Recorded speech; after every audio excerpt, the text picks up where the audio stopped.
Parmi la quarantaine de récits, nouvelles ou contes, qu'Alphonse Daudet a rassemblés et publiés en 1873 sous le titre Les Contes du lundi, en voici 6 que j'ai choisis et enregistrés pour vous.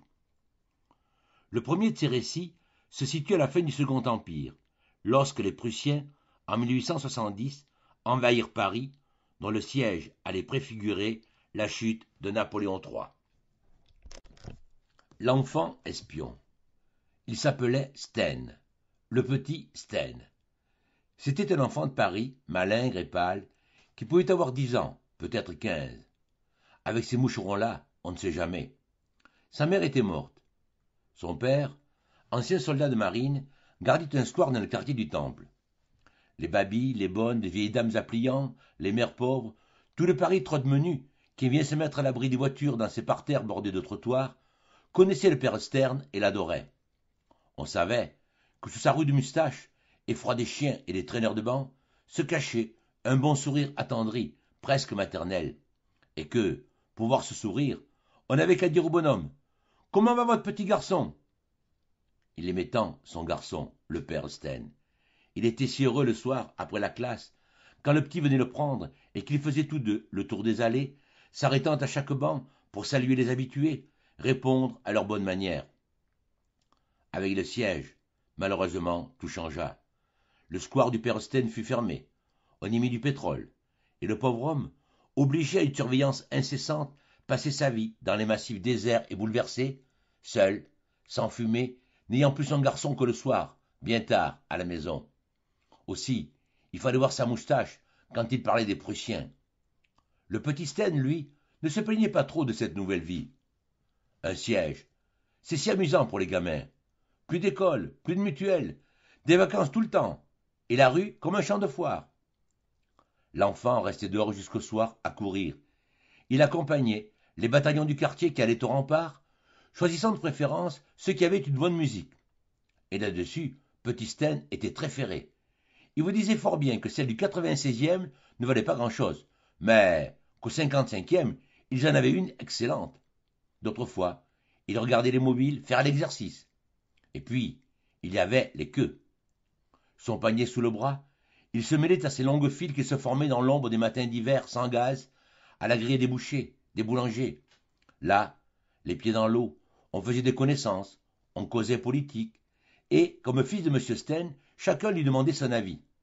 Mais le plus amusant de tout, c'est encore les parties de bouchon, ce fameux jeu de galoche que les mobiles bretons avaient mis à la mode pendant le siège. Quand le petit Staine n'était pas au rempart ni aux boulangeries, vous étiez sûr de le trouver à la partie de galoche de la place du Château d'Eau. Lui ne jouait pas, bien entendu. Il faut trop d'argent. Il se contentait de regarder les joueurs avec des yeux. Un surtout, un grand en côte bleue, qui ne misait que des pièces de 100 sous, excitait son admiration. Quand il courait, celui-là, on entendait les écus sonner au fond de sa côte. Un jour, en ramassant une pièce qui avait roulé jusque sous les pieds du petit Staine, le grand lui dit à voix basse « Ça te fait loucher, hein? Eh bien, si tu veux, je te dirai où on en trouve. » La partie finie, il l'emmena dans un coin de la place et lui proposa de venir avec lui vendre des journaux aux Prussiens. On avait 30 francs par voyage. D'abord, Staine refusa, très indigné. Et du coup, il resta 3 jours sans retourner à la partie. 3 jours terribles. Il ne mangeait plus, il ne dormait plus. La nuit, il voyait des tas de galoches dressées au pied de son lit et des pièces de 100 sous qui filaient à plat, toutes luisantes. La tentation était trop forte. Le 4e jour, il retourna au château d'eau, revit les grands, se laissa séduire. Ils partirent par un matin de neige, un sac de toile sur l'épaule, des journaux cachés sous leur blouse. Quand ils arrivèrent à la porte de Flandre, il faisait à peine jour. Le grand prit Staine par la main et s'approchant du factionnaire, un brave sédentaire, qui avait le nez rouge et l'air bon, il lui dit d'une voix de pauvre « Laissez-nous passer, mon bon monsieur. Notre mère est malade, papa est mort. Nous allons voir avec mon petit frère à ramasser des pommes de terre dans le champ. » Il pleurait. Staine, tout honteux, baissait la tête. Le factionnaire les regardait un moment, jeta un coup d'œil sur la route déserte et blanche. « Passez vite, leur dit-il en s'écartant. Et les voilà, sur le chemin d'Aubervilliers. C'est le grand qui riait. Confusément, comme dans un rêve, Le petit Sten voyait des usines transformées en casernes, des barricades désertes garnies de chiffons mouillés, de longues cheminées qui trouaient le brouillard et montaient dans le ciel, vides, ébréchés. De loin en loin, une sentinelle, des officiers encapuchonnés qui regardaient là-bas avec des lorgnettes, et de petites tentes trempées de neige fondue devant des feux qui mouraient. Le grand connaissait les chemins, prenait à travers champs pour éviter les postes. Pourtant, ils arrivèrent, sans pouvoir y échapper, à une grande garde de francs-tireurs. Les francs-tireurs étaient là, avec le petit Caban, accroupi au fond d'une fosse pleine d'eau, tout le long du chemin de fer de Soissons. Cette fois, le grand eut beau recommencer son histoire, on ne voulut pas le laisser passer. Alors, pendant qu'il se lamentait, de la maison du garde-barrière sortit sur la voie un vieux sergent, tout blanc, tout ridé, qui ressemblait au père Sten. « Allons, mioche, ne pleurons plus, dit aux enfants. On vous laissera aller à vos pommes de terre. Mais avant, entrez vous chauffer un peu. Il a l'air gelé, ce gamin-là. » Hélas, ce n'était pas de froid qu'il tremblait, le petit Sten. C'était de peur, c'était de honte. Dans le poste, ils trouvèrent quelques soldats blottis autour d'un feu maigre, un vrai feu de veuve, à la flamme duquel ils faisaient dégeler du biscuit au bout de leurs baïonnettes. On se serra pour faire place aux enfants. On leur donna la goutte, un peu de café. Pendant qu'ils buvaient, un officier vint sur la porte, appela le sergent, lui parla tout bas et s'en alla bien vite. « Garçon, dit le sergent en rentrant, radieux, il y aura du tabac cette nuit. On a surpris le mot des Prussiens. Je crois que cette fois, nous allons le leur reprendre, ce sacré Bourget. » Et il y eut une explosion de bravos et de rires. On dansait, on chantait, on astiquait les sabres aux baïonnettes, et, profitant de ce tumulte, les enfants disparurent. Passé la tranchée, il n'y avait plus que la plaine, et au fond, un long mur blanc troué de meurtrières. C'est vers ce mur qu'ils se dirigèrent, s'arrêtant à chaque pas pour faire semblant de ramasser des pommes de terre. « Rentrons, n'y allons pas, disait tout le temps le petit Sten. L'autre levait les épaules et avançait toujours. Soudain, ils entendirent le tric-trac d'un fusil qu'on armait. « Couche-toi » fit le grand, en se jetant par terre. Une fois couché, il siffla. Un autre sifflet répondit sur la neige. Ils s'avancèrent en rampant. Devant le mur, au ras du sol, parurent deux moustaches jaunes sous un béret crasseux. Le grand sauta dans la tranchée à côté du Prussien. « C'est mon frère, dit-il, en montrant son compagnon. Il était si petit, ce Sten, qu'en le voyant, le Prussien se mit à rire et fut obligé de le prendre dans ses bras pour le hisser jusqu'à la brèche. De l'autre côté du mur, c'étaient de grands remblais de terre, des arbres couchés, des trous noirs dans la neige, et dans chaque trou, le même béret crasseux, les mêmes moustaches jaunes qui riaient en voyant passer les enfants. Dans un coin, une maison de jardinier casematée de troncs d'arbres. Le bas était plein de soldats qui jouaient aux cartes, faisaient la soupe sur un grand feu clair. Cela sentait bon, les choux, le lard. Quelle différence avec le bivouac des francs-tireurs. En haut, les officiers. On les entendait jouer au piano, déboucher du vin de champagne. Quand les Parisiens entrèrent, un hurrah de joie les accueillit. Ils donnèrent leurs journaux. Puis, on leur versa à boire et on les fit causer. Tous ces officiers avaient l'air fiers et méchants, mais le grand les amusait avec sa verve faubourienne, son vocabulaire de voyou. Il riait, répétait ses mots après lui, se roulait avec délice dans cette boue de Paris qu'on leur apportait. Le petit Sten aurait bien voulu parler lui aussi, prouver qu'il n'était pas une bête, mais quelque chose le gênait. En face de lui se tenait à part un Prussien plus âgé, plus sérieux que les autres, qui lisait, ou plutôt faisait semblant, car ses yeux ne le quittaient pas. Il y avait dans ce regard de la tendresse et des reproches, comme si cet homme avait eu au pays un enfant du même âge que Sten, et qu'il se fût dit « J'aimerais mieux mourir que de voir mon fils faire un métier pareil. » À partir de ce moment, Sten sentit comme une main qui se posait sur son cœur et l'empêchait de battre. Pour échapper à cette angoisse, il se mit à boire. Bientôt, tout tourna autour de lui. Il entendait vaguement, au milieu de gros rires, son camarade, qui se moquait des gardes nationaux, de leur façon de faire l'exercice, imitait une prise d'armes au marais, une alerte de nuit sur les remparts. Ensuite, le grand baissa la voix. Les officiers se rapprochèrent et les figures devinrent graves. Le misérable était en train de les prévenir de l'attaque des francs-tireurs. Pour le coup, le petit Sten se leva, furieux, dégrisé. « Pas cela, grand, je ne veux pas. Mais l'autre ne fit que rire et continua. Avant qu'il eût fini, tous les officiers étaient debout. Un d'eux montra la porte aux enfants. Pfft, le camp, leur dit-il. Ils se mirent à causer entre eux, très vite, en allemand. Le grand sortit, fier comme un doge, en faisant sonner son argent.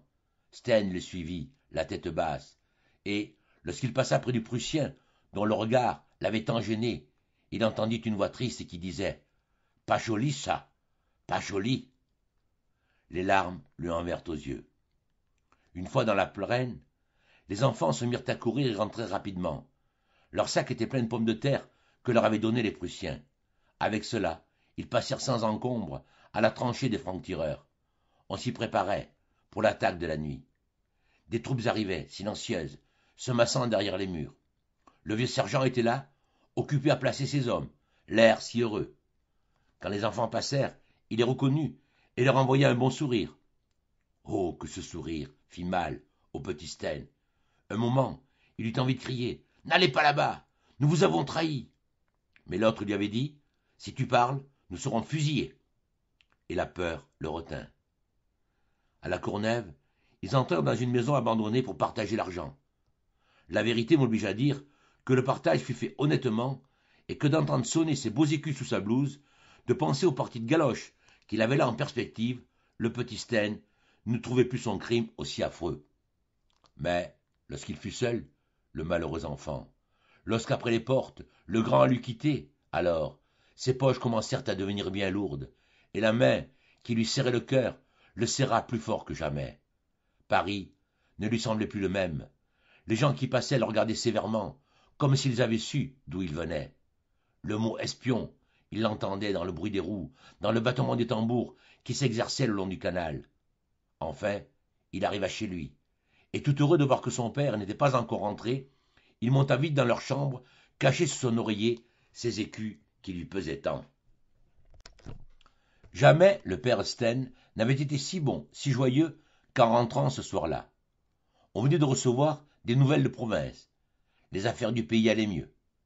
Tout en mangeant, l'ancien soldat regardait son fusil pendu à la muraille, et il disait à l'enfant, avec son bon rire, « Hein, garçon, comme tu ris aux Prussiens, si tu étais grand. » Vers 8 heures, on entendit le canon.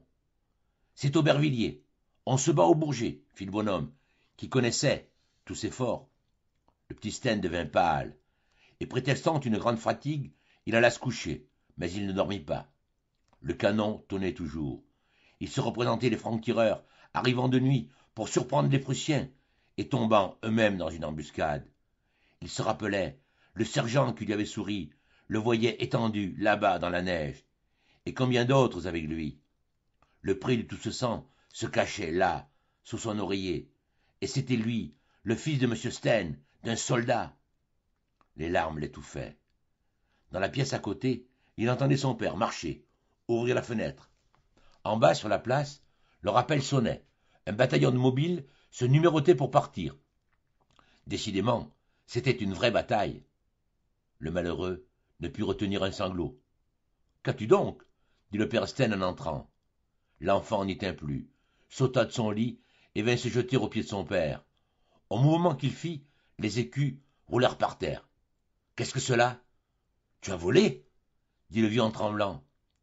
Alors, tout d'une haleine, le petit Steen raconta qu'il était allé chez les Prussiens et ce qu'il y avait fait.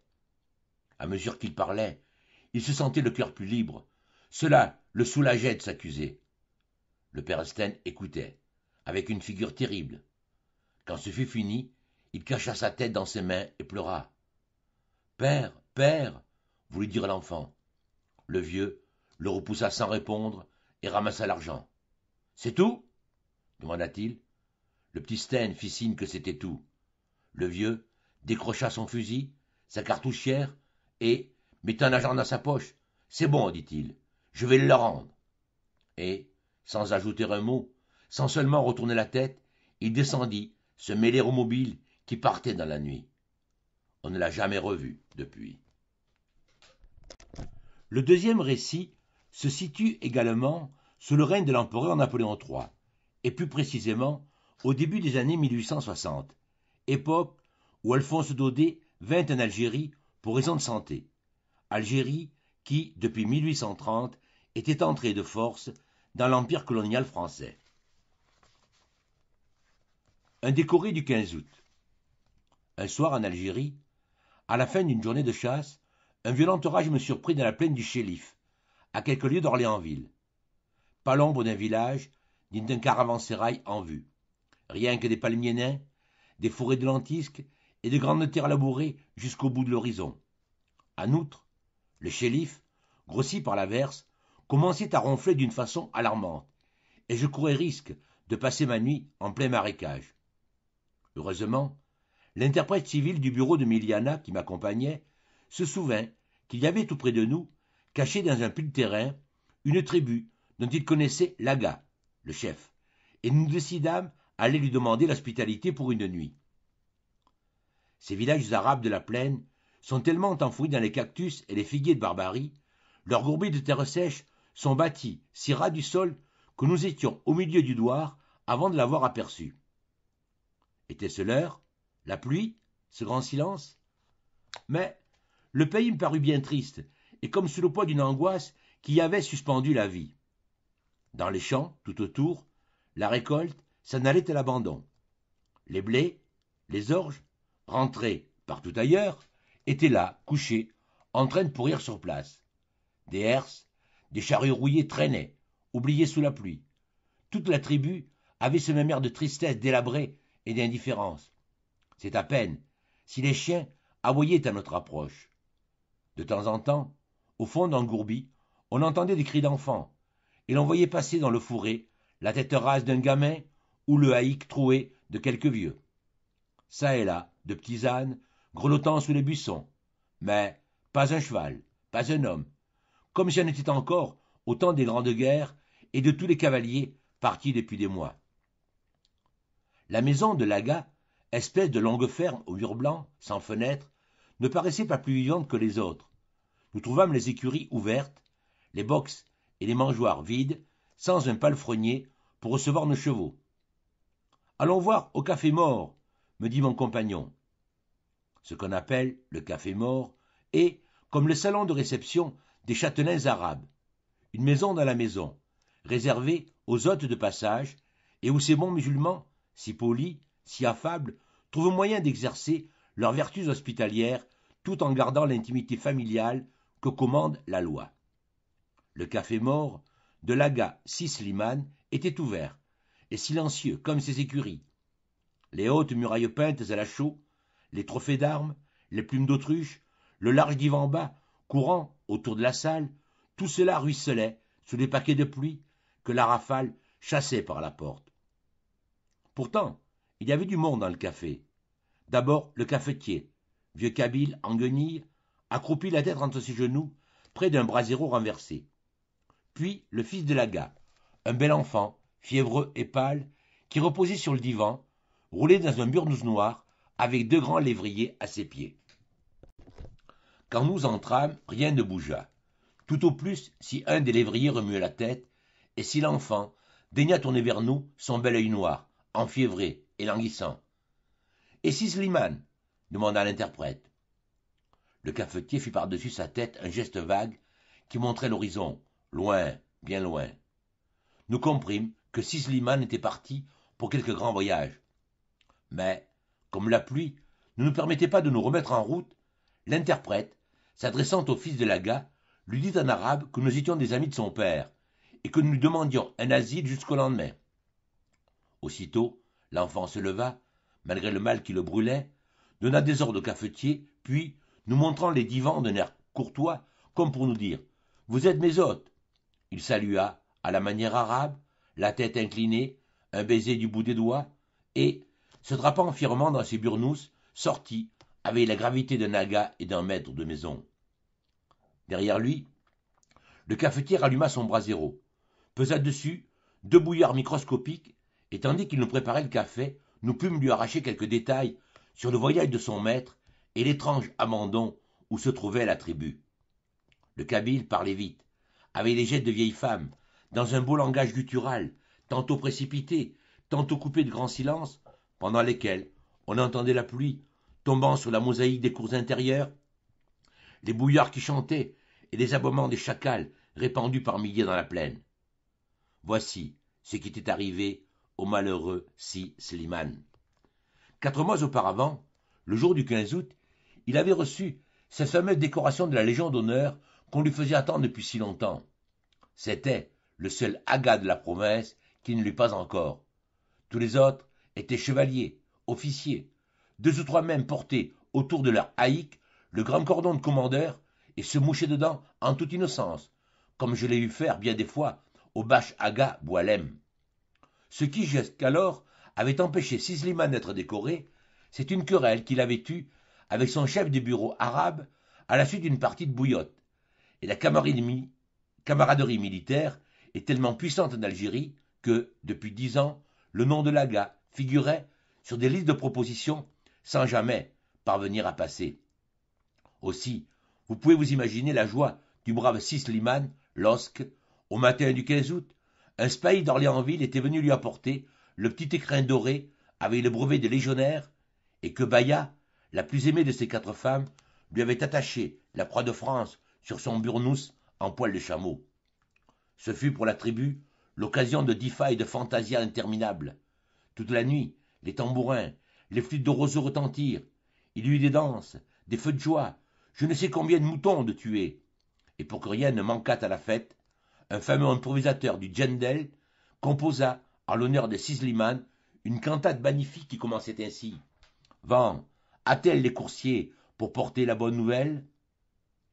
Le lendemain, au jour levant, Si Slimane appela sous les armes le banc et l'arrière-ban de son goum et s'en alla à Alger avec ses cavaliers pour remercier le gouverneur. Aux portes de la ville, le goum s'arrêta, selon l'usage. L'Aga se rendit seul au palais du gouvernement, vit le duc de Malakoff et l'assura de son dévouement à la France, en quelques phrases pompeuses de ce style oriental qui passe pour imagé, parce que, depuis 3000 ans, tous les jeunes hommes y sont comparés à des palmiers, toutes les femmes à des gazelles. Puis, ses devoirs rendus, il monta se faire voir dans la ville haute, fit en passant ses dévotions à la mosquée, distribua de l'argent aux pauvres, entra chez les barbiers, chez les brodeurs, acheta pour ses femmes des eaux de senteur, des soies à fleurs et à ramages, des corselets bleus tout passementés d'or, des bottes rouges de cavalier pour son petit aga, payant sans marchander et répandant sa joie en beaux douros. On le vit dans les bazars, assis sur des tapis de Smyrne, buvant le café à la porte des marchands morts qui le félicitaient. Autour de lui, la foule se pressait, curieuse. On disait, voilà Si Slimane, l'Ambourour vient de lui envoyer la croix. Et les petits de Mauresque, qui revenaient du bain, en mangeant des pâtisseries, coulaient, sous leur masque blanc, de longs regards d'admiration vers cette belle croix d'argent neuf si fièrement portée. Ah, on en a parfois de bons moments dans la vie. Le soir venu, Si Slimane se préparait à rejoindre son goum, et déjà il avait le pied dans l'étrier, quand un chaouche de la préfecture vint à lui tout essoufflé. « Te voilà, Si Slimane, je te cherche partout, viens vite, le gouverneur veut te parler. » Si Slimane le suivit sans inquiétude. Pourtant, en traversant la grande cour mauresque du palais, il rencontra son chef de bureau arabe qui lui fit un mauvais sourire. Ce sourire d'un ennemi l'effraya, et c'est en tremblant qu'il entra dans le salon du gouverneur. Le maréchal le reçut à califourchon sur une chaise. « Si Slimane, lui dit-il, avec sa brutalité ordinaire, et cette fameuse voix de nez qui donnait le tremblement à tout son entourage. « Si Slimane, mon garçon, je suis désolé, il y a eu une erreur. Ce n'est pas toi qu'on voulait décorer. C'est le caïd des Zoug Zoug. Il faut rendre ta croix. » La belle tête bronzée de la gare rougit comme si on avait approché d'un feu de forge. Un mouvement convulsif secoua son grand corps. Ses yeux flambèrent, mais ce ne fut qu'un éclair. Il les baissa presque aussitôt et s'inclina devant le gouverneur. « Tu es le maître, seigneur, lui dit-il. Et, arrachant la croix de sa poitrine, il la posa sur une table. Sa main tremblait.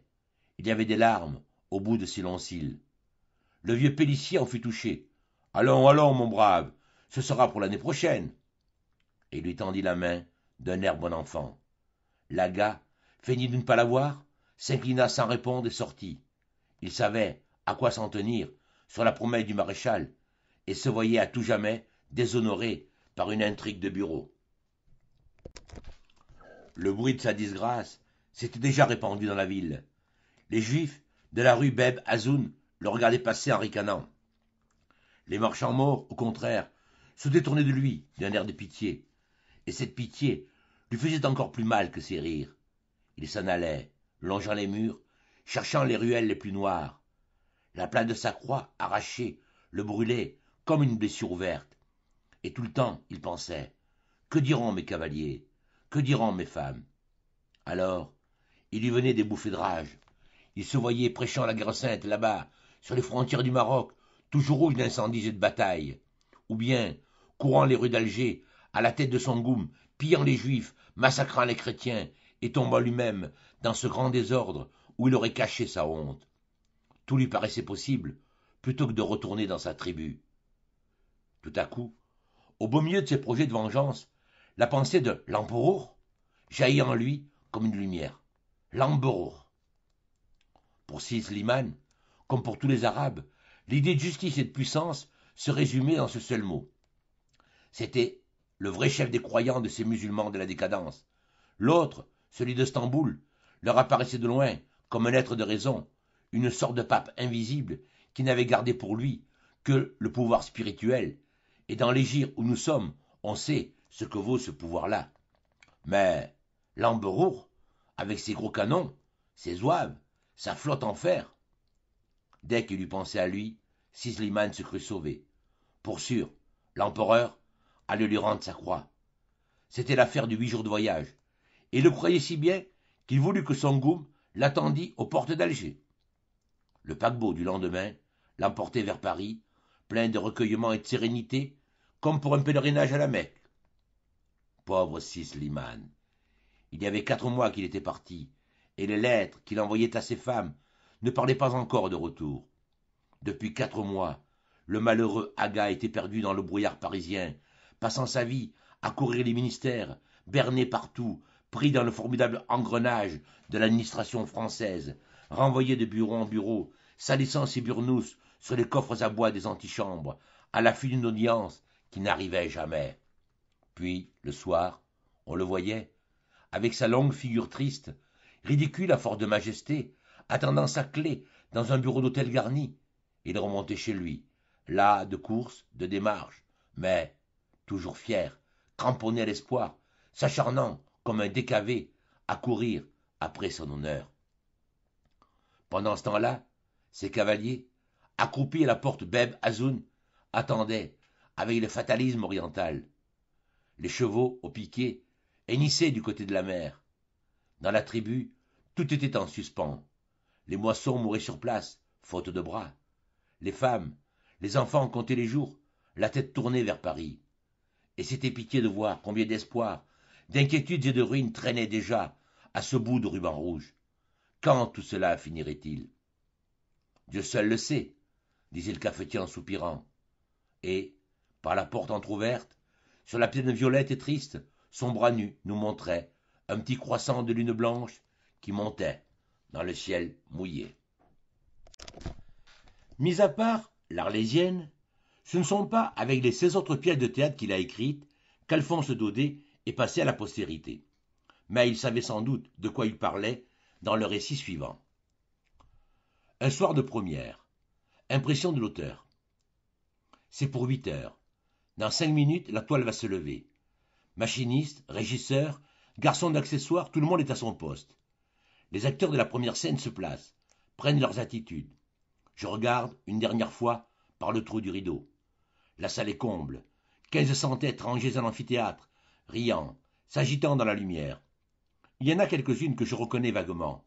Mais leur physionomie me paraît toute changée. Ce sont des mines pincées, des airs rogues, dogmatiques, des lorgnettes déjà braquées qui me visent comme des pistolets. Il y a bien dans un coin quelques visages chers, pâlis par l'angoisse et l'attente. Mais combien d'indifférents, de mal disposés, et tout ce que ces gens apportent du dehors, cette masse d'inquiétude, de distraction, de préoccupation, de méfiance. Dire qu'il va falloir dissiper tout cela, traverser cette atmosphère d'ennui, de malveillance, faire à ces milliers d'êtres une pensée commune, et que mon drame ne peut exister qu'en allumant sa vie à toutes ces périlleuses inexorables. Je voudrais attendre encore, empêcher le rideau de se lever. Mais non, il est trop tard. Voilà les 3 coups frappés, et une voix que j'entends des coulisses, sourde, lointaine, perdue dans l'immensité de la salle. C'est ma pièce qui commence. Ah, malheureux, qu'est-ce que j'ai fait? Moment terrible. On ne sait où aller, que devenir. Rester là, collé contre un portant, l'oreille tendue, le cœur serré. Encourager les acteurs, quand on aurait tant besoin d'encouragement soi-même. Parler, sans savoir ce qu'on dit. Sourire, en ayant dans les yeux l'égarement de la pensée absente. Au diable. J'aime encore mieux me glisser dans la salle et regarder le danger en face. Caché au fond d'une baignoire, j'essaie de me poser en spectateur détaché, indifférent, comme si je n'avais pas vu pendant 2 mois toutes les poussières de ces planches flotter autour de mon œuvre, comme si je n'avais pas réglé moi-même tous ces gestes, toutes ces voix et les moindres détails de la mise en scène, depuis le mécanisme des portes jusqu'à la montée du gaz. C'est une impression singulière. Je voudrais écouter, mais je ne peux pas. Tout me gêne, tout me dérange.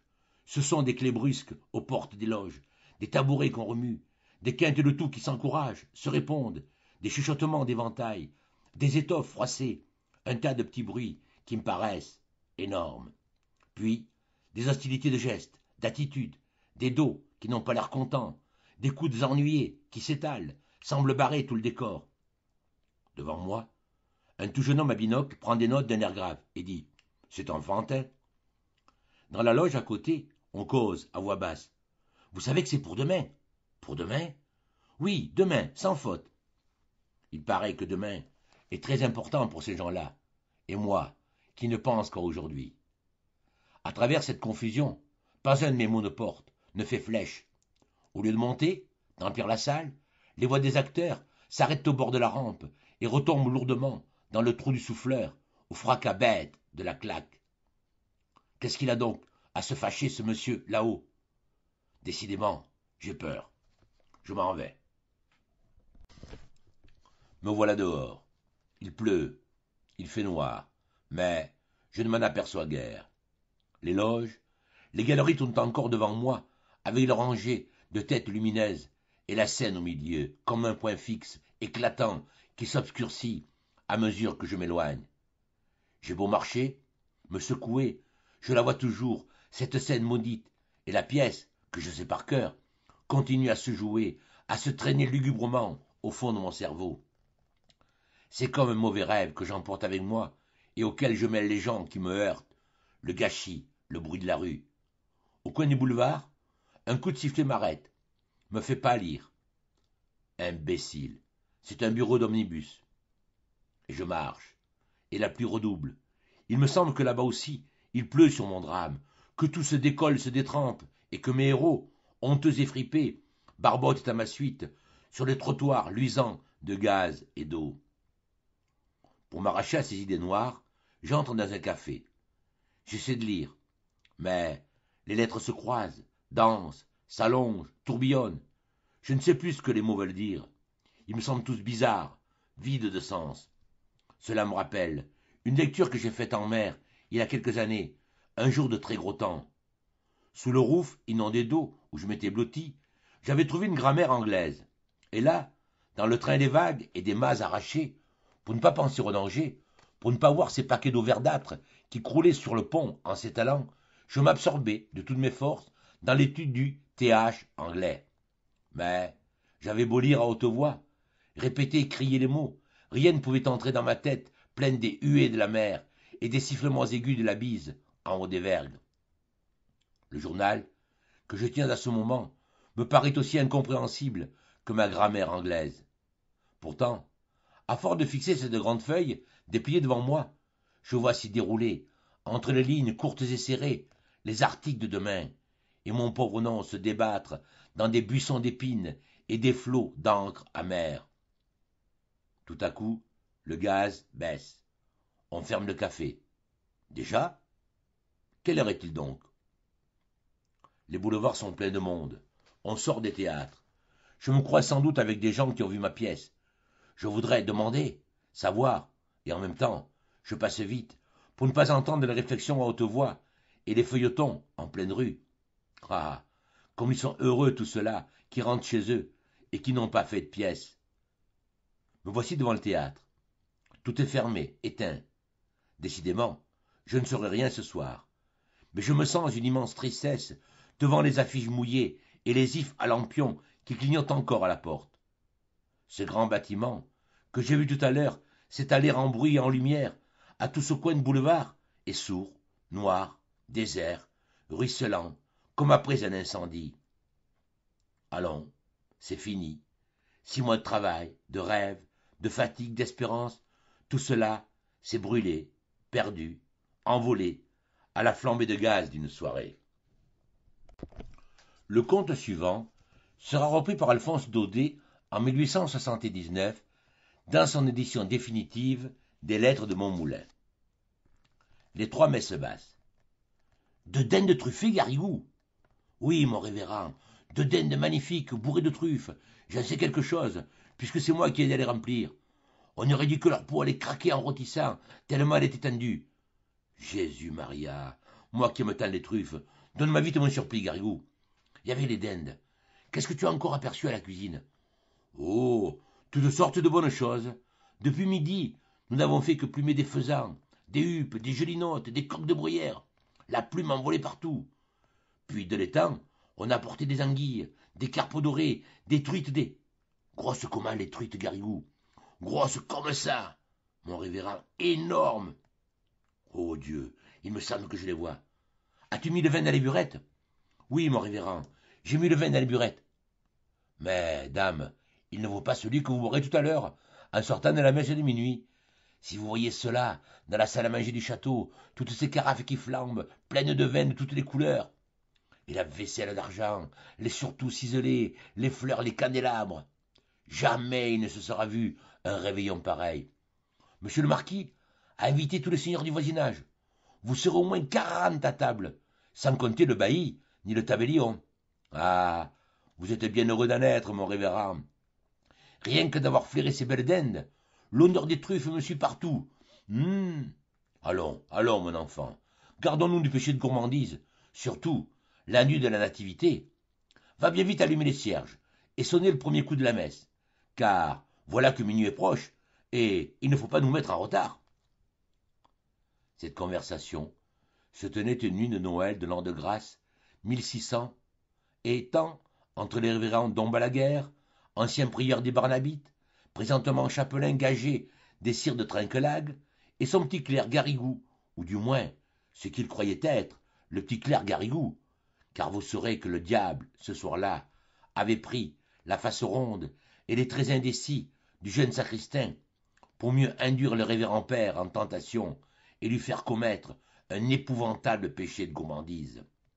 Donc, pendant que le soi-disant Garrigou faisait à tour de bras carillonner les cloches de la chapelle seigneuriale, le révérend achevait de revêtir sa chasuble dans la petite sacristie du château. Et, l'esprit déjà troublé par toutes ces descriptions gastronomiques, il se répétait à lui-même en s'habillant: des dindes rôties, des carpes dorés, des truites grosses comme ça. Dehors, le vent de la nuit soufflait en éparpillant la musique des cloches, et à mesure des lumières apparaissaient dans l'ombre au flanc du mont Ventoux, en haut duquel s'élevaient les vieilles tours de Trinquelague. C'étaient des familles de métayers qui venaient entendre la messe de minuit au château. Ils grimpaient la côte en chantant par groupes de 5 ou 6, le père en avant, la lanterne en main, les femmes enveloppées dans leurs grandes mantes brunes où les enfants se serraient et s'abritaient. Malgré l'air et le froid, tout ce brave peuple marchait allègrement, soutenu par l'idée qu'au sortir de la messe, il y aurait, comme tous les ans, table mise pour eux en bas dans les cuisines. De temps en temps, sur la rue de Montée, le carrosse d'un seigneur, précédé de porteurs de torches, faisait miroiter ses glaces au clair de lune, ou bien une mule trottait en agitant ses sonnailles, et, à la lueur des falots enveloppés de brume, les métayers reconnaissaient leur bailli et le saluaient au passage. « Bonsoir, bonsoir, maître Arnoton !»« Bonsoir, bonsoir, mes enfants !» La nuit était claire, les étoiles avivaient de froid, la bise piquait, et un fin grésil, glissant sur les vêtements sans les mouiller, gardait fidèlement la tradition des Noëls blancs de neige. Tout en haut de la côte, le château apparaissait comme le but, avec sa masse énorme de tours, de pignons, le clocher de sa chapelle montant dans le ciel bleu-noir, et une foule de petites lumières qui clignotaient, allaient, venaient, s'agitaient à toutes les fenêtres, et ressemblaient, sur le fond sombre du bâtiment, aux étincelles courant dans des cendres de papier brûlé. Passer le pont-levis et la poterne, il fallait, pour se rendre à la chapelle, traverser la première cour, pleine de carrosses, de valets de chaises à porteurs, toute claire du feu des torches et de la flambée des cuisines. On entendait le tintement des tournebroches, le fracas des casseroles, le choc des cristaux et de l'argenterie remués dans les apprêts d'un repas. Par là-dessus, une vapeur tiède qui sentait bon les chairs rôties et les herbes fortes des sauces compliquées faisait dire aux métayers, comme aux chapelains, comme aux baillis, comme à tout le monde: quel bon réveillon nous allons faire après la messe. Drolendin, drolendin. C'est la messe de minuit qui commence. Dans la chapelle du château, une cathédrale en miniature, aux arceaux entrecroisés, aux boisseries de chêne, montant jusqu'à hauteur des murs, toutes les tapisseries ont été tendues, tous les cierges allumés. Et que de monde, que de toilettes. Voici d'abord, assis dans les salles sculptées qui entourent le chœur, le sire de Trinquelague, un habit de taffetas saumon, et près de lui, tous les nobles seigneurs invités. En face, sur des prie-dieux garnis de velours, ont pris place la vieille marquise douairière, dans sa robe de brocart couleur de feu, et la jeune dame de Trinquelague, coiffée d'une haute tour de dentelle, gaufrée à la dernière mode de la cour de France. Plus bas, on voit, vêtu de noir, avec de vastes perruques en pointe et des visages rasés, le bailli, Thomas Arnoton, et le tabellion, maître Ambroise, de notre grave, parmi les soies voyantes et les damas brochées. Puis viennent les gras majordomes, les pages, les piqueurs, les intendants, dames barbes, toutes ces clés pendues sur le côté à un clavier d'argent fin. Au fond, sur les bancs, c'est le bas-office, les servantes, les métayers avec leurs familles. Et enfin, là-bas, tout contre la porte qu'ils entr'ouvrent et referment discrètement, messieurs les marmitons, qui viennent entre deux sauces prendre un petit air de messe et apporter une odeur de réveillon dans l'église tout en fête et tiède de tant de cierges allumés. Est-ce la vue de ces petites barrettes qui donnent des distractions à l'officiant? Ne serait-ce pas plutôt la sonnette de Garrigou, cette enragée petite sonnette qui s'agite au pied de l'autel avec une précipitation infernale et semble dire tout le temps: dépêchons-nous, dépêchons-nous, plutôt nous aurons fini, plutôt nous serons à table. Le fait est que chaque fois qu'elle teinte, cette sonnette du diable, le chapelain oublie sa messe et ne pense plus qu'au réveillon. Il se figure les cuisines en rumeur, les fourneaux où brûle un feu de forge, la buée qui monte des couvercles entr'ouverts, et dans cette buée, deux dindes magnifiques, bourrées, tendues, marbrées de truffes. Ou bien encore, il voit passer des filles de petits pages portant des plats enveloppés de vapeur tentante, et avec eux il entre dans la grande salle déjà prête pour le festin. Oh, délice! Voilà l'immense table, toute chargée et flamboyante, les paons habillés de leurs plumes, les faisans écartant leurs ailes mordorées, les flacons couleur de rubis, les pyramides de fruits parmi les branches vertes, et ces merveilleux poissons dont parlait Garrigou. Ah, bien oui, Garrigou, étalés sur un lit de fenouil, l'écaille nacrée comme s'ils sortaient de l'eau, avec un bouquet d'herbes odorantes dans leurs narines de monstres. Si vive est la vision de ces merveilles qu'il semble à Don Balaguer que tous ces plats mirifiques sont servis devant lui sur les broderies de la nappe d'autel, et deux ou trois fois, au lieu de Dominus vobiscum, il se surprend à dire le Benedicite. À part ses légères méprises, le digne homme débite son office très consciencieusement, sans passer une ligne, sans omettre une génuflexion, et tout marche assez bien jusqu'à la fin de la première messe. Car vous savez que le jour de Noël, le même officiant doit célébrer 3 messes consécutives. Et d'une, se dit le chapelet avec un soupir de soulagement. Puis, sans perdre une minute, il fait signe à son clerc, ou celui qu'il croit être son clerc, et drolendin, drolendin. C'est la seconde messe qui commence, et avec elle commence aussi le péché de Don Balaguer.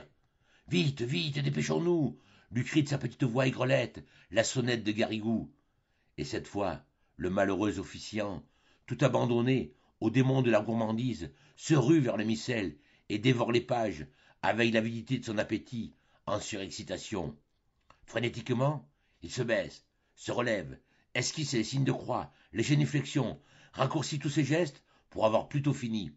À peine s'il étend ses bras à l'évangile, s'il frappe sa poitrine au confiteor, entre le clerc et lui, c'est à qui bredouillera le plus vite. Versets et réponses se précipitent, se bousculent, les mots, à moitié prononcés, sans ouvrir la bouche, ce qui prendrait trop de temps, s'achèvent en murmures incompréhensibles. Oremus, psst, mea culpa, pareils à des vendangeurs pressés, foulant le raisin de la cuve, tous deux barbotent dans le latin de la messe, en envoyant des éclaboussures de tous les côtés. Damscum, dit Balaguer. Stuto, répond Garrigou, et tout le temps, la damnée petite sonnette est là qui tinte à leurs oreilles, comme ces grelots qu'on met aux chevaux de poste pour les faire galoper à la grande vitesse. Pensez que de ce train-là, une messe basse est vite expédiée. Et de deux, dit le chapelain tout essoufflé. Puis, sans prendre le temps de respirer, rouge, suant, il dégringole l'autel et... Drelin, drelin. C'est la troisième messe qui commence. Il n'a plus qu'à faire que quelques pas, à faire pour arriver à la salle à manger. Mais hélas, à mesure que le réveillon approche, l'infortuné Balaguer se sent pris d'une folie d'impatience et de gourmandise. Sa vision s'accentue, les carpes dorées, les dindes rôties sont là, là. Il les touche, il les... Oh Dieu, les plats fument, les vins embaument. Et secouant son grelot enragé, la petite sonnette lui crie « Vite, vite, encore plus vite !» Mais comment pourrait-il aller plus vite? Ses lèvres remuent à peine. Il ne prononce plus les mots. En moins de tricher tout à fait le bon Dieu et de lui escamoter sa messe. Et c'est ce qu'il fait, le malheureux. De tentation en tentation, il commence par sauter un verset, puis deux, puis l'épître trop longue, il ne la finit pas, effleure l'évangile, passe devant le credo sans entrer, saute le pater, salue de loin la préface, et par bond et par élan, se précipite ainsi dans la damnation éternelle, toujours suivi de l'infâme Garrigou.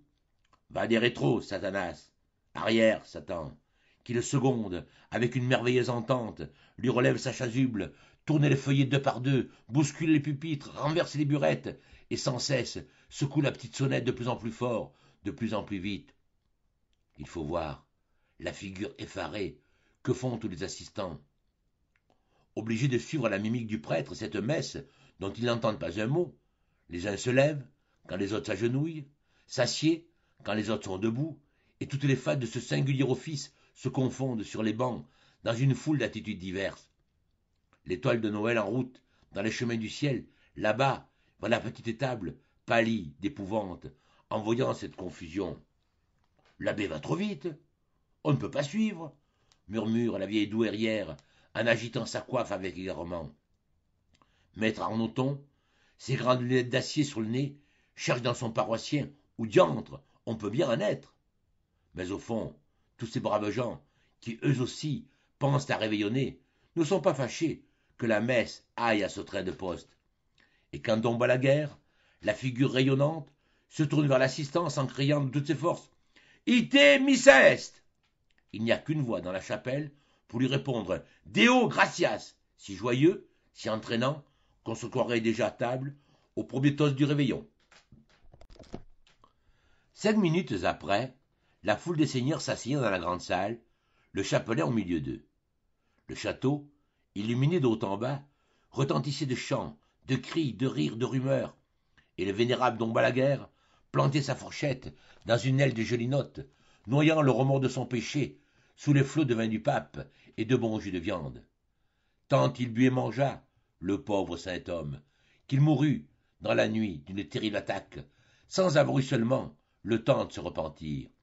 Puis, au matin, il arriva dans le ciel encore tout en rumeur des fêtes de la nuit, et je vous laisse à penser comme il fut reçu. « Retire-toi de mes yeux, mauvais chrétien, lui dit le souverain juge, notre maître à tous. Ta faute est assez grande pour effacer toute une vie de vertu. Ah, tu m'as volé une messe de minuit. Eh bien, tu m'en paieras 300 en place, et tu n'entreras en paradis que quand tu auras célébré dans ta propre chapelle ces 300 messes de Noël en présence de tous ceux qui ont péché par ta faute et avec toi. Et voilà, la vraie légende de Bon Balaguer, qu'on me la raconte au pays des Olives. Aujourd'hui, le château de Trinquelague n'existe plus, mais la chapelle se tient encore droite tout en haut du mont Ventoux, dans un bouquet de chênes verts. Le vent fait battre sa porte disjointe, l'herbe encombre le seuil. Il y a des nids aux angles de l'autel, et dans l'embrasure des hautes croisées, dont les vitraux coloriés ont disparu depuis longtemps.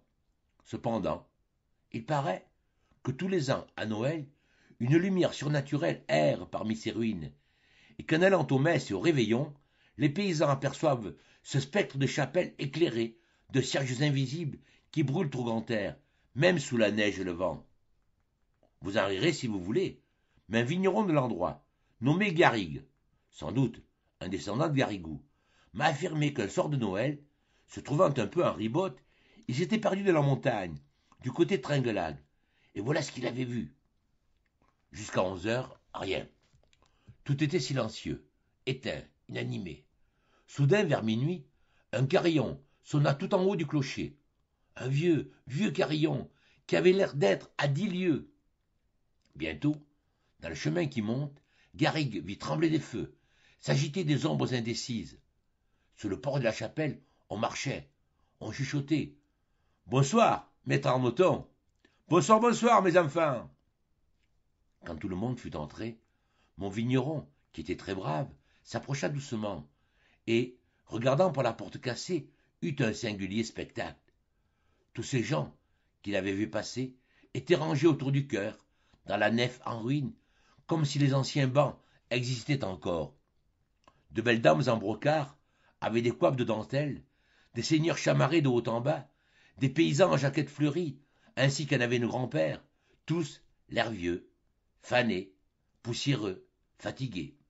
De temps en temps, des oiseaux de nuit, hôtes habituels de la chapelle, réveillés par toutes ces lumières, venaient rôder autour des cierges, dont la flamme montait droite et vague, comme si elle avait brûlé derrière une gaze. Et ce qui amusait beaucoup Garrigue, c'était un certain personnage, à grandes lunettes d'acier, qui secouait à chaque instant sa haute perruque noire, sur laquelle un de ces oiseaux se tenait droit, tout empêtré, en battant silencieusement des ailes. Dans le fond, un petit vieillard, de taille enfantine, à genoux au milieu du chœur, agitait désespérément une sonnette, sans grelot et sans voix, pendant qu'un prêtre, habillé de vieil or, allait, venait devant l'autel, en récitant des oraisons dont on n'entendait pas un seul mot. Bien sûr, c'était Don Balaguer, en train de dire sa 3e messe basse. Le pape est mort. J'ai passé mon enfant dans une grande ville de province, coupée en deux par une rivière très encombrée, très remuante, où j'ai pris de bonne heure le goût des voyages et la passion de la vie sur l'eau. Il y avait surtout un coin de quai, près d'une certaine passerelle Saint-Vincent, auquel je ne pense jamais, même aujourd'hui, sans émotion. Je revois l'écriteau, cloué au bout d'une vergue. Cornet, bateau de louage. Le petit escalier qui s'enfonçait dans l'eau, tout glissant et noirci de mouillure. La flottille de petits canots fraîchement peints de couleurs vives, s'alignant au bas de l'échelle, se balançant doucement bord à bord, comme allégés par les genons qu'ils portaient à leur arrière en lettres blanches. L'oiseau-mouche, l'hirondelle. Puis, parmi les longs avirons reluisants de ces ruses qui étaient en train de sécher contre le talus, le père Cornet s'en allant, avec son soie peinture, ses grands pinceaux, sa figure tannée, crevassée, ridée de petites fossettes, comme la rivière un soir de vent frais. Oh, ce père Cornet, ça a été le Satan de mon enfance, ma passion douloureuse, mon péché, mon remords. M'en a-t-il fait commettre des crimes avec ces canaux? Je manquais à l'école, je vendais mes livres. Qu'est-ce que je n'aurais pas vendu pour un après-midi de canotage? Tous mes cahiers de classe au fond du bateau, la veste à bas, le chapeau en arrière, et dans les cheveux, le bon coup d'éventail de la brise d'eau, je tirais ferme sur mes rames, en fronçant les sourcils pour bien me donner la tournure d'un vieux loup de mer. Tandis que j'étais en ville, je tenais le milieu de la rivière, à égale distance des deux rives, où le vieux loup de mer aurait pu être reconnu. Quel triomphe de me mêler à ce grand mouvement de barques, de radeaux, de trains de bois, de mouches à vapeur qui se côtoyaient, s'évitaient, séparés seulement par un mince liseré d'écume.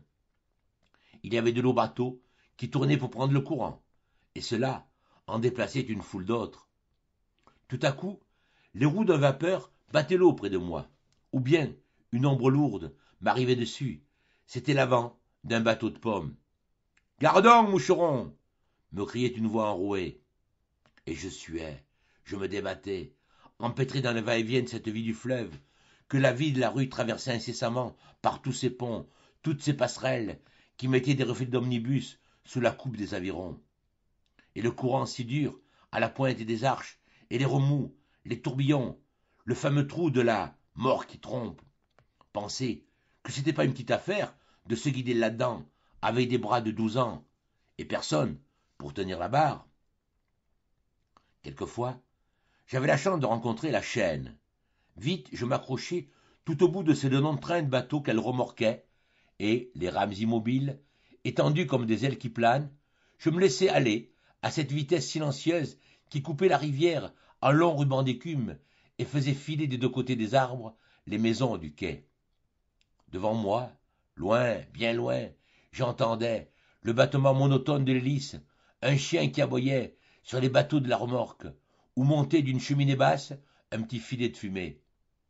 Et tout cela me donnait l'illusion d'un grand voyage, de la vraie vie de bord. Malheureusement, ces rencontres de la chaîne étaient rares. Le plus souvent, il fallait ramer et ramer aux heures du soleil. Oh, les pleins midis, tombant d'aplomb sur la rivière, il me semble qu'ils me brûlent encore. Tout flambait, tout miroitait. Dans cette atmosphère aveuglante et sonore qui flotte au-dessus des vagues et vibre à tous les mouvements, les courts plongeons de mes rames, les cordes des haleurs soulevées de l'eau toute ruisselante faisaient passer des lumières vives d'argent poli. Et je ramais, en fermant les yeux. Par moments, à la vigueur de mes efforts, à l'élan de l'eau sous ma barque, je me figurais que j'allais très vite. Mais, en relevant la tête, je voyais toujours le même arbre, le même mur, en face de moi, sur la rive. Enfin, à force de fatigue, tout moite et rouge de chaleur, je parvenais à sortir de la ville. Le vacarme des bains froids, des bateaux de blanchisseuses, des pontons d'embarquement diminuait. Les ponts s'espaçaient sur la rive élargie. Quelques jardins de faubourg, une cheminée d'usine s'y reflétaient de loin en loin. À l'horizon tremblaient des îles vertes. Alors, n'en pouvant plus, je venais me ranger contre la rive, au milieu des roseaux tout bourdonnants. Et là, abasourdi par le soleil, la fatigue, cette chaleur lourde qui montait de l'eau étoilée de larges fleurs jaunes, le vieux loup de mer se mettait à saigner du nez pendant des heures. Jamais mes voyages n'avaient un autre dénouement. Mais, que voulez-vous, je trouvais cela délicieux. Le terrible, par exemple, c'était le retour, la rentrée. J'avais beau revenir à toute rame, j'arrivais toujours trop tard, longtemps après la sortie des classes. L'impression du jour qui tombe, les premiers baies de gaz dans le brouillard, la retraite, tout augmentait mes transes, mon remords. Les gens qui passaient, rentrant chez eux bien tranquilles, me faisaient envie. Et je courais, la tête lourde, pleine de soleil et d'eau, avec des ronflements de coquillages au fond des oreilles, et déjà sur la figure, le rouge du mensonge que j'allais dire. Car il en fallait un chaque fois pour faire tête à ce terrible « D'où viens-tu » qui m'attendait en travers de la porte. C'est cet interrogatoire de l'arrivée qui m'épouvantait le plus. Je devais répondre là, sur le palier, au pied levé, avoir toujours une histoire prête, quelque chose à dire, et de si étonnant, de si renversant, que la surprise coupa court à toutes les questions. Cela me donnait le temps d'entrer, de reprendre haleine. Et pour en arriver là, rien ne me coûtait. J'inventais des sinistres, des révolutions, des choses terribles, tout un côté de la ville qui brûlait, le pont du chemin de fer s'écroulant dans la rivière. Mais ce que je trouvais encore de plus fort, le voici. Ce soir-là, j'arrivais très en retard. Ma mère, qui m'attendait depuis une grande heure, guettait, debout, en haut de l'escalier. « D'où viens-tu » me cria-t-elle. Dites-moi, ce qu'il peut tenir de diablerie dans une tête d'enfant. Je n'avais rien trouvé, rien préparé. J'étais venu trop vite. Tout à coup, il me passa une idée folle. Je savais la chère femme trépilleuse, catholique, enragée comme une romaine, et je lui répondis dans tous les soufflements d'une grande émotion. Oh maman, si vous saviez. Quoi donc? Qu'est-ce qu'il y a encore? Le pape est mort. Le pape est mort, fit la pauvre mère. Et elle s'appuya toute pâle contre la muraille. Je passai vite dans ma chambre, un peu effrayé de mon succès et de l'énormité du mensonge. Pourtant, j'eus le courage de le soutenir jusqu'au bout. Je me souviens d'une soirée funèbre et douce. Le père, très grave. La mère, atterrée. On causait bas autour de la table. Moi, je baissais les yeux. Mais mon escapade s'était si bien perdue dans la désolation générale que personne n'y pensait plus. Chacun citait à l'envi quelques traits de vertu de ce pauvre Pie IX. Puis, peu à peu, la conversation s'égarait à travers l'histoire des papes. Tante Rose parla de Pie VII, qu'elle se souvenait très bien d'avoir vu passer dans le Midi, au fond d'une chaise de poste, entre des gendarmes. On rappela la fameuse scène avec l'empereur, commediante, tragediante. C'était bien la 100e fois que je l'entendais raconter, cette terrible scène, toujours avec les mêmes intonations, les mêmes gestes, et ce stéréotypé des traditions de famille qu'on se lègue, et qui restent là, puériles et locales, comme des histoires de couvent. C'est égal, jamais elle ne m'avait paru si intéressante. Je l'écoutais, avec des soupirs hypocrites, des questions, un air de faux intérêt, et tout le temps je me disais, demain matin, en apprenant que le pape est mort, ils seront si contents que personne n'aura le courage de me gronder. Tout en pensant à cela, mes yeux se fermaient malgré moi, et j'avais des visions de petits bateaux peints en bleu, avec des coins de Saône, alourdis par la chaleur, et de grandes pattes d'argironette courant dans tous les sens et rayant l'eau vitreuse comme des pointes de diamants. Et pour terminer cet aperçu des contes du lundi d'Alphonse Daudet, voici les émotions d'un perdreau rouge. Vous savez que les perdreaux vont en bande, se nichent ensemble au creux des sillons pour s'enlever à la moindre alerte, éparpillés dans la volée comme une poignée de grains qu'on sème. Notre compagnie à nous est gaie et nombreuse, établie en plaine sur la lisière d'un grand bois, ayant du butin et de beaux abris de deux côtés. Aussi, depuis que je sais courir, bien emplumé, bien nourri, je me trouvais très heureux de vivre. Pourtant, quelque chose m'inquiétait un peu. C'était cette fameuse ouverture de la chasse dont nos mères commençaient à parler tout bas entre elles. Un ancien de notre compagnie me disait toujours à ce propos: « N'aie pas peur, Rouget. » On m'appelle Rouget à cause de mon bec et de mes pattes couleur de sorbe. « N'aie pas peur, Rouget. Je te prendrai avec moi le jour de l'ouverture et je suis sûr qu'il ne t'arrivera rien. » C'est un vieux coq très malin et encore alerte, quoiqu'il ait le fer à cheval, plumage rouge sous le ventre des perdreaux, déjà marqué sur la poitrine, et quelques plumes blanches par-ci par-là.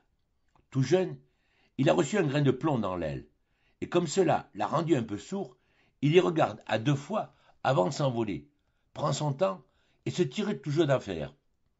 Souvent il m'amenait avec lui jusqu'à l'entrée du bois. Il y a là une singulière petite maison, nichée dans les châtaigniers, muette comme un terrier vide, et toujours fermée.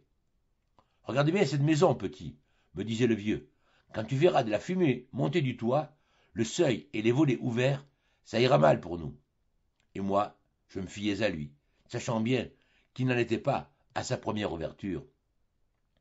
En effet, l'autre matin, au petit jour, j'entends qu'on m'appelait tout bas dans le sillon. « Rouget, Rouget !»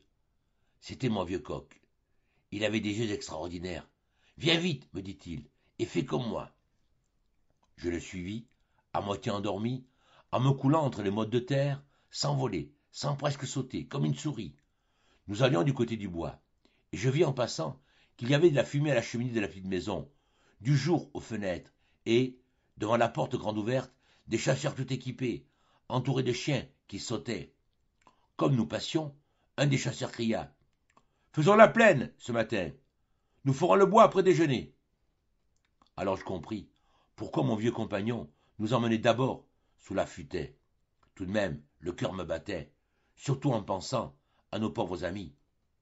Tout à coup, au moment d'atteindre la lisière, les chiens se mirent à galoper de notre côté. Rase-toi, rase-toi, me dit le vieux en se baissant. En même temps, à 10 pas de nous, une caille, effarée, ouvrit ses ailes et son bec tout grand, et s'envola avec un cri de peur. J'entendis un bruit formidable, et nous fûmes entourés par une poussière d'une odeur étrange, toute blanche et toute chaude, bien que le soleil fût à peine levé. J'avais si peur que je ne pouvais courir. Heureusement, nous entrions dans le bois. Mon camarade se blottit derrière un petit chêne, je vais me mettre près de lui, et nous restâmes là, cachés, à regarder entre les feuilles. Dans les champs, c'était une terrible fusillade. À chaque coup, je fermais les yeux, tout étourdi, puis, quand je me décidais à les ouvrir, je voyais la plaine grande et nue, les chiens courant, furetant dans les brins d'herbe, dans les javelles, tournant sur eux-mêmes comme des fous. Derrière eux, les chasseurs juraient, appelaient, les fusils brillaient au soleil. Un moment, dans un petit nuage de fumée, je crus voir, quoiqu'il n'y eût aucun arbre alentour, voler, comme des feuilles éparpillées. Mais mon vieux coq me dit que c'étaient des plumes. Et en effet, à 100 pas devant nous, un superbe perdreau gris tombait dans le sillon en renversant sa tête sanglante. Quand le soleil fut très chaud, très haut, la fusillade s'arrêta subitement.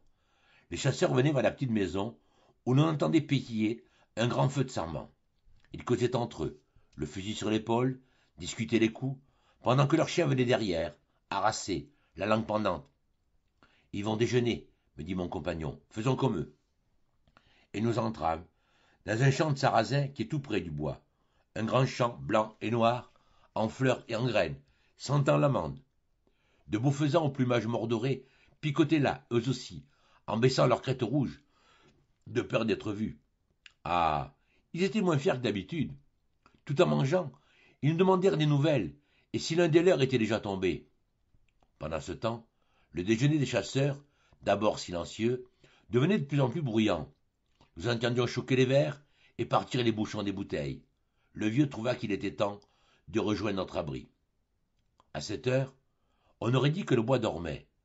La petite mare où les chevreuils vont boire n'était troublée par aucun coup de langue, pas un museau de lapin dans les serpolets de la garenne. On sentait seulement un frémissement mystérieux, comme si chaque feuille, chaque brin d'herbe abritait une vie menacée. Ces gibiers de forêt ont tant de cachettes, les terriers, les fourrés, les fagots, les broussailles, et puis les fossés, ces petits fossés de bois qui gardent l'eau si longtemps après qu'il a plu. J'avoue que j'aurais aimé être au fond d'un de ces trous-là, mais mon compagnon préférait rester à découvert, avoir du large, voir de loin, et sentir l'air ouvert devant lui. Bien nous en prit, car les chasseurs arrivaient sous le bois. Oh, ce premier coup de feu en forêt, ce coup de feu qui trouait les feuilles comme une grêle d'avril et marquait les écorces, jamais je ne l'oublierai. Un lapin détala, au travers du chemin, en arrachant des touffes d'herbe avec ses griffes tendues. Un écureuil dégringola d'un châtaignier en faisant tomber des châtaignes encore vertes. Il y eut 2 ou 3 vols lourds de gros faisans et un tumulte dans les branches basses, les feuilles sèches, au vent de ce coup de fusil qui agita, réveilla, effraya tout ce qui vivait dans le bois. Des mulots se coulaient au fond de leur trou. Un cerf-volant, sorti du creux de l'arbre contre lequel nous étions blottis, roulait ses gros yeux bêtes, fixes de terreur. Et puis, des demoiselles bleues, des bourdons, des papillons, pauvres bestioles, s'effarant de tous côtés, jusqu'à un petit criquet aux ailes écarlates qui vint se poser tout près de mon bec. Mais j'étais trop effrayé moi-même pour profiter de sa peur. Le vieux, lui, était toujours aussi calme, très attentif aux aboiements et aux coups de feu. Quand il se rapprochait, il me faisait signe, et nous allions un peu plus loin, hors de la portée des chiens, et bien cachés par le feuillage. Une fois pourtant, je crus que nous étions perdus. L'allée que nous devions traverser était gardée de chaque bout par un chasseur embusqué. D'un côté, un grand gaillard à favoris noirs qui faisait sonner toute une ferraille à chacun de ses mouvements, couteau de chasse, cartouchière, boîte à poudre, sans compter de hautes guêtres, bouclées jusqu'aux genoux et qu'il grandissait encore. À l'autre bout, un petit vieux, appuyé contre un arbre, fumait tranquillement sa pipe en clignant des yeux comme s'il voulait dormir. Celui-là ne me faisait pas peur, mais c'était ce grand là-bas. Tu n'y entends rien, Roger, me dit mon camarade en riant. Et, sans crainte, les ailes toutes grandes, il s'envola presque dans les jambes du terrible chasseur à favoris. Et le fait est que le pauvre homme était si empêtré dans tout son attirail de chasse, si occupé à s'admirer de haut en bas, que lorsqu'il épaula son fusil, nous étions déjà hors de portée. Ah, si les chasseurs savaient, quand ils se croient seuls à un coin de bois, combien de petits yeux fixes les guettent des buissons, combien de petits becs pointus se retiennent de rire à leur maladresse. Nous allions toujours. Il n'y a rien de mieux à faire que la suivre mon vieux compagnon, mais elle battait au vent des siennes pour se replier immobile aussitôt qu'il se posait. J'ai encore dans les yeux tous les endroits où nous avons passé.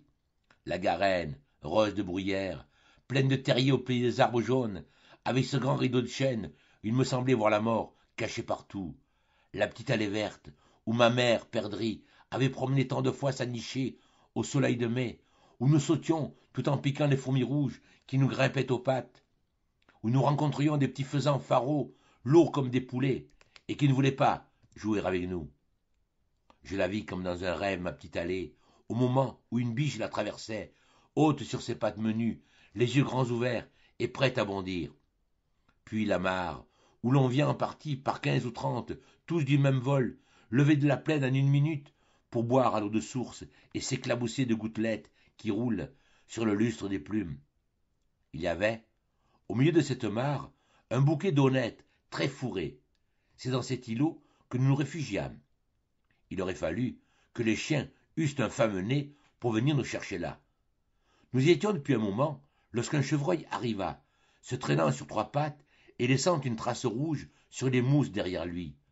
C'était si triste à voir que je cachai ma tête sous les feuilles, mais j'entendais le blessé boire dans la mare en soufflant, brûlé de fièvre. Le jour tombait. Les coups de fusil s'éloignaient, devenaient plus rares. Puis, tout s'éteignit. C'était fini. Alors, nous revînmes tout doucement vers la plaine pour avoir des nouvelles de notre compagnie. En passant devant la petite maison du bois, je vis quelque chose d'épouvantable. Au rebord d'un fossé, les lièvres aux poils roux, les petits lapins gris à queue blanche gisaient à côté les uns des autres. C'étaient des petites pattes jointes par la mort, qui avaient l'air de demander grâce, des yeux voilés qui semblaient pleurer. Puis des perdrix rouges, des perdreaux gris, qui avaient le fer à cheval, comme mon camarade, et des jeunes de cette année, qui avaient encore, comme moi, du duvet sous leurs plumes. Savez-vous rien de plus triste qu'un oiseau mort? C'est si vivant, des ailes. De les voir repliées et froides, ça fait frémir.